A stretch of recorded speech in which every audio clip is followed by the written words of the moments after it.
Jadi ini adalah dokumentasi ya, jadi no debat. Kalau misalkan kalian butuh dan suka, kalian tonton. Kalau misalkan kalian gak suka, ya skip aja. Jadi beberapa bulan yang lalu saya itu pernah membahas konten terkait dengan baterai laptop.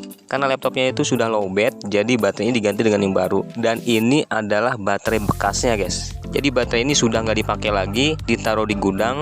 Dan daripada nggak dipakai, lebih baik kita bongkar aja dulu yuk. Kalian penasaran juga kan di dalamnya itu ada apa aja sih? Jadi finish dari pembongkaran ini adalah siapa tahu ada komponen yang masih bisa dipakai. Kalau memang benar bisa dipakai, lalu kita cabut dan kita gunakan untuk membuat sebuah unit yang lain. Dan seperti yang kalian lihat ya, yang warna hijau ini adalah baterai. Jadi baterai ini dipakai untuk laptop Lenovo, tapi ternyata merek baterainya itu adalah Samsung. Jadi kalau lihat dari spesifikasinya, bahwa jenis baterainya itu adalah lithium berbasis kobalt.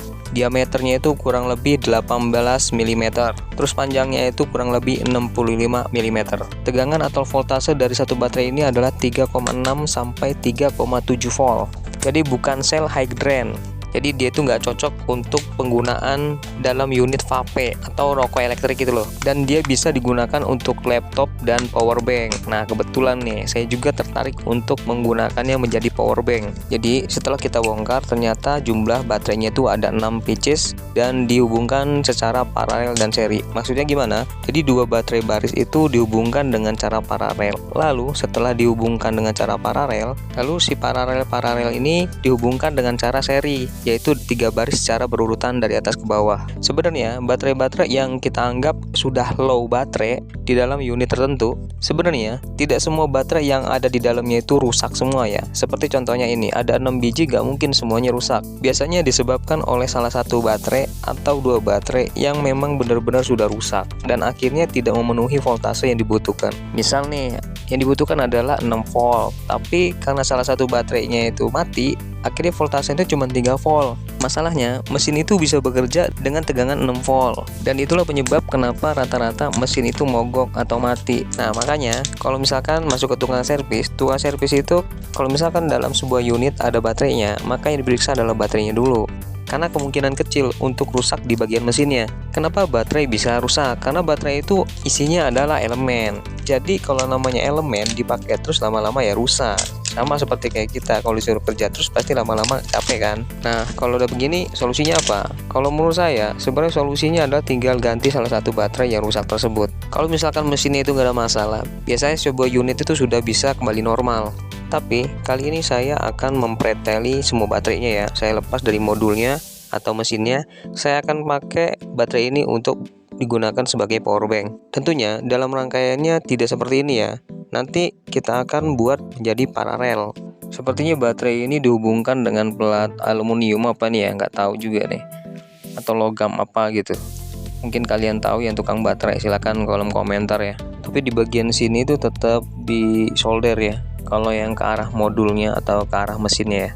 Jadi kita lepas modulnya ini dari baterai karena masalahnya itu sudah low bat. Berarti sebenarnya dia karena masalah di baterainya. Artinya mesinnya atau modulnya itu masih bagus. Jadi kita lepas, langsung kita simpan aja. Siapa tahu nanti saya rangkai lagi buat baterai baru ya. Nah mungkin yang kalian masih penasaran, saya gambarin skemanya ya atau diagramnya ya. Jadi sistemnya itu seperti ini guys. Tiap 2 baterai dia dihubungkan dengan cara paralel. Karena dihubungkan dengan cara paralel, dari voltase itu tidak berubah ya, tetap 3,7 volt. Jadi ada perubahannya itu di bagian ampere, dia lebih besar jadinya. Lalu baris 1, baris 2, baris 3 ini dihubungkan dengan cara seri. Nah ketika tegangan atau voltasenya itu di seri, artinya dia dikali 3 nih.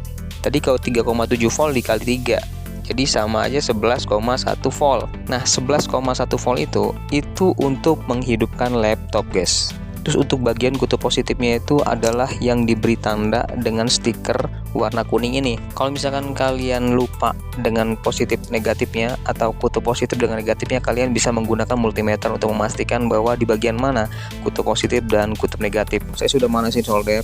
Saya coba untuk lepasin baterai ini dari modul. Tapi hati-hati ya. Kalau bisa semua perangkat yang kita lepasin itu jangan sampai rusak, karena suatu saat kita perlu lagi kita bisa pakai ya. Ternyata ketika dilepas soldernya itu mudah untuk dilepas ya. Tidak seperti unit-unit yang lain yang biasanya keluaran dari pabrik. Pernah pengalaman sulit untuk disolder, nggak tahu itu timahnya jenis apa ya, atau mungkin memang khusus kalau misalkan timah dari pabrik itu seperti itu, jadi sulit untuk kita lepas. Ini plat yang menghubungkan antar baterai saya lepas dengan menggunakan tang potong. Sebisa mungkin ketika melepas logam atau melepas plat ini, kutub positif dan negatif itu jangan sampai bersentuhan karena akan menimbulkan percikan. Bahkan mungkin bisa lebih bahaya ya, tiba-tiba terbakar atau meledak gitu, kita nggak tahu kan. Itu satu hal lagi ya, jangan pernah ditusuk atau jangan sampai kena tusuk nih baterai. Karena saya rencananya akan membuat power bank, maka saya rangkai menggunakan sistem paralel. Paralel itu dihubungkan dengan cara sejajar gini ya. Jadi saling dihubungkan antara kutub positif sama kutub positif yang lainnya. Dengan cara sistem paralel gini, maka tidak akan mengubah voltase atau tegangan. Jadi kalau misalkan dia 3,7 volt satu baterainya, maka tetap menjadi 3,7 volt. Lalu yang berubah apa? Yang berubah adalah ampernya atau arus listriknya. Makanya kadang ya di power bank itu ada tulisan 20.000 mAh atau 40.000 mAh. Jadi itu dipengaruhi oleh jumlah baterai tersebut guys. Semakin banyak baterainya, maka semakin besar kekuatan arusnya juga. Efeknya adalah ketika kita ngecas HP, power banknya itu nggak habis-habis energinya. Jadi kita bisa dipakai seharian, bahkan ada yang bisa sampai 2 harian. Yang paling penting, voltase output harus 5 volt. Karena voltase atau tegangan itu tidak bisa ditolerir. Nah, kalau misalkan baterainya itu 3,7 volt, maka kita menggunakan modul mesin power bank yang tugasnya adalah menaikkan tegangan dari 3,7 volt menjadi 5 volt. Kalau misalkan dia melebihi batas maksimum dari voltase yang dibutuhkan untuk ngecas HP, misalkan harusnya 5 jadi 6 atau 7 volt, maka yang berbahaya adalah unitnya atau handphonenya, bisa langsung meledak. Nah, kalau arus listrik atau ampernya semakin besar semakin bagus guys. Nah, cara meningkatkan arus listrik atau ampernya itu pakai apa? Yang seperti saya sebutkan tadi, makin banyak baterainya, maka makin besar arus listriknya. Waduh, capek juga nih ngoceh dari tadi ya. Pokoknya intinya ini sedang merangkai gimana caranya ini sebagai baterai power bank guys. Nah, untuk di video selanjutnya ini akan dihubungkan ke modul atau mesin power banknya. Jadi itu aja dulu ya. Nah, supaya nggak sepi, kita kasih musik dulu ya sampai habis.